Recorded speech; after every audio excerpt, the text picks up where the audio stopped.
লাতিন আমেরিকার চিরায়ত জাদুবাস্তবতার ধারায় গল্পটির শুরু এক দশক আগে। এই গল্পের নেপথ্য নায়ক অ্যালেক্স দে লা ইগলেসিয়া নামের বিখ্যাত এক আর্জেন্টাইন চিত্রপরিচালক। ইগলেসিয়া সে সময় লিওনেল মেসিকে নিয়ে তৈরি করেছিলেন একটি প্রামাণ্যচিত্র। মেসি নামের সেই প্রামাণ্যচিত্রে মেসি ছাড়াও দেখা গিয়েছিল ফুটবল দুনিয়ার আরও অনেক রথী মহারথীকে। আন্দ্রেস ইনিয়েস্তা, জেরার্ড পিকে, হোর্হে ভালোদানো, ইয়োহান ক্রুইফদের মতো মহাতারকারা হাজির হয়েছিলেন সেই প্রামাণ্যচিত্রে, যেখানে তারা বলেছিলেন মেসিকে নিয়ে নিজেদের ভাবনার কথা। সেসব তারকারা ভিড়ে ভ্যালেন্তিনো আকুনিয়ার পা দুটি কারো চোখে পড়ার কথা ছিল না, পড়েওনি। এরপর সময়ের স্রোতে ভাসিয়ে নিয়ে গেল অনেক কিছু।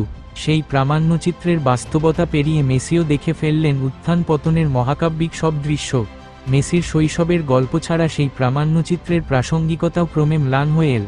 সেই গল্প বলার সঙ্গে সম্পৃক্তরাও সম্ভবত ভুলে গেলেন গল্পটার কথা, তবে ভুলতে পারেননি একজন, সম্ভবত প্রামাণ্যচিত্রের সবচেয়ে কম আলোচিত চরিত্রও সেই মানুষটি, ভ্যালেন্তিনো আকুনিয়া।